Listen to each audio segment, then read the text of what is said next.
Welcome to This Explainer. Today, we're diving into a genuinely fascinating period of Islamic history to explore a story that might just completely change how you view political uprisings. We're going to be looking at a massive military dispute over a canceled pay raise back in the Umayyad era. And what's so cool about this is how this historical showdown really challenges our modern understanding of loyalty, authority, and revolt. It's honestly a brilliant case study on how power was actually wielded and contested back in the 7th century.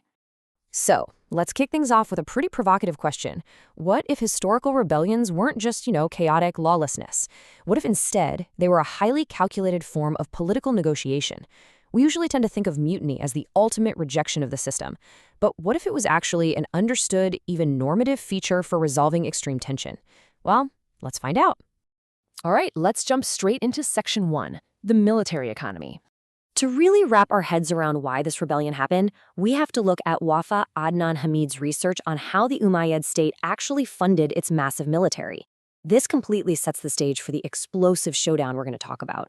The whole system was originally based on strict rules laid out by the early Caliph Omar. Basically, the state relied on a carefully managed system of gifts, and these were funded by tributes, land taxes, and surplus wealth. Crucially, though, they were never taken from charity. Booty was divided strictly by military status, definitely favoring the knights, but the absolutely most important element here is the stipends. Regular salaries were literally the glue that secured the absolute loyalty of these incredibly powerful tribal networks. Here's the deal. Money equaled loyalty, period. And when these payments were delayed, withheld, or even just threatened, it created massive unrest. You have to remember, the soldiers stationed in Iraq during this time were incredibly weary. They were locked in this endless, grueling campaign against local Kharajite insurgents. They were combat fatigued, totally exhausted, and solely reliant on these stipends just to survive. So messing with their pay, that was like throwing a match into a powder keg. Which brings us to Section 2, Enter the Enforcer. Okay, so the treasury is struggling, and Iraqi soldiers are quite literally abandoning this endless fight and just heading back to their cities. The Caliph knew he needed to take drastic action, so in the year 694 AD, he sends in a new, famously heavy-handed governor to restore order, and this sets up a massive clash between two totally opposing philosophies of power. On the left, we've got Governor Al-Hajjaj. He's the ultimate enforcer of an emerging, centralized Umayyad state. He demands absolute obedience and is absolutely not afraid to use exemplary violence to get it. Then, on the right, we have Ibn al-Jarud. He's an influential tribal chief from the Basran garrison. He represents this older, decentralized tribal authority, a world where loyalty was conditional. It was based on fair treatment, mutual contracts, and negotiation. These two worldviews were on a direct collision course. And Al-Hajjaj, he did not mess around. He immediately made his presence known. The sources actually describe him arriving at the Kufan mosque, sitting completely silent on the pulpit just to build the tension, and then declaring himself the deadliest arrow in the caliph's quiver. He orders the mutinous Iraqi troops straight back to the battlefield in Ram Hormuz, under threat of death. And he wasn't bluffing either. To prove his point, he executed an elderly tribal leader, Umayyad bin Dabi, and a Basran chief who even claimed he had a medical exemption for a hernia and blindness. I mean, Al-Hajjaj utilized brutal, exemplary violence right out of the gate to force those soldiers back to the front lines.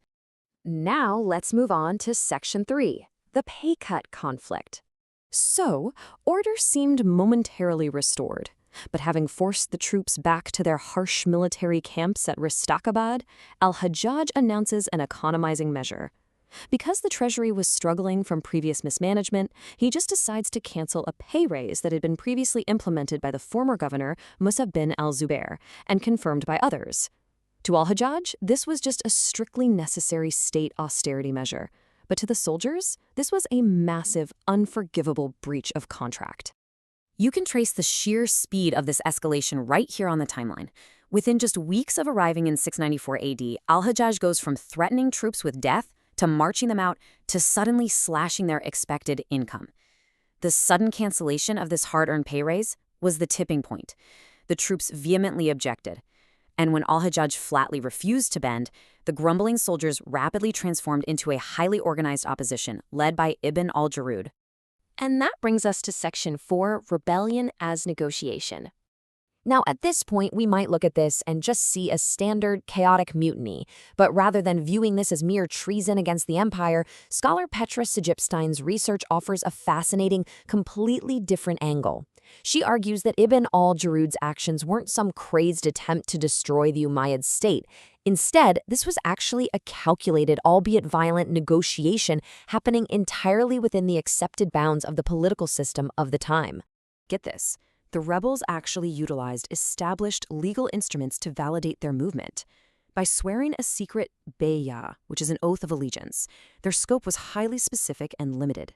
Their sworn goal wasn't to overthrow Caliph Abd al-Malik in Damascus, not at all. They just wanted to force the caliph to recall al-Hajjaj and send them a fairer governor. It was basically an extreme armed petition.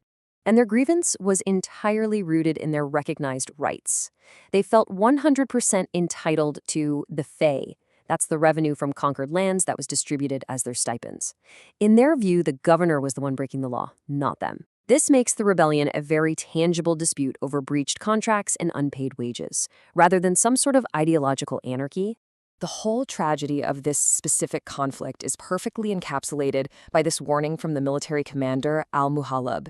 He explicitly told al-Hajjaj, if they despair of forgiveness, that turns them into rebels. By offering absolutely no leniency and just outright refusing to hear their grievances over the pay cut, al-Hajjaj essentially pushed these desperate, exhausted men into a corner where violent pushback became their literal only remaining avenue for negotiation. But here is the really wild part. Even when things got violent, they still played by unwritten rules of the game. Even as they were raiding camps, the insurgents respected the inviolability of messengers. When the rebels captured al-Hajjaj's own wives during a raid, Ibn al-Jarud locked them up specifically to protect them from harm by what he called rascals in his own camp. Both sides repeatedly offered chances for diplomatic surrender before open battle. They were adversaries, sure, but they were operating within a shared framework of early Islamic political engagement. Let's see how this ends in Section 5, the violent resolution.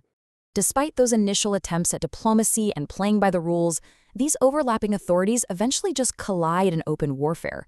Ibn al-Jarud's troops initially raid al-Hajjaj's camp, but very quickly, the reality of opposing the caliph's official representative really sets in, and some rebels begin defecting out of fear. The climax comes in July 695. During a fierce battle, Ibn al-Jarud is struck down by an arrow, and the moment he dies, the coalition instantly crumbles. Terrified soldiers rush to secure safe conduct passes from the ruthless governor, and the top remaining rebel leaders are captured, executed, and crucified. Now, given al-Hajjaj's brutal reputation, you'd probably expect a total massacre of the entire army, right? Well, surprisingly, outside of the top leadership, who were absolutely made examples of, the rank-and-file soldiers were largely granted a general pardon. They were almost immediately reintegrated right back into the caliphate's political and military structure. This mass pardon absolutely nails Sigipstein's research thesis. The fact that thousands of armed mutineers could be instantly reabsorbed into the army shows that this dramatic clash was an understood feature of the political system. It was just a really violent, high-stakes mechanism for resolving extreme tension over money and authority. It wasn't a permanent, total breakdown of law and order that forever ruined the soldiers' standing in the empire. So, as we wrap up this explainer, I really want to leave you with this thought. Does our modern definition of rebellion blind us to how historical institutions actually negotiated power? Based on this incredibly intense Umayyad history, where a canceled pay raise led to a highly structured, rule-bound civil war, how might we need to change the way we view institutional pushback, strikes, and political protests today? Next time you hear about a historical uprising, ask yourself, was it chaos, or was it just a very aggressive negotiation? Thanks for learning with me today, and keep questioning history.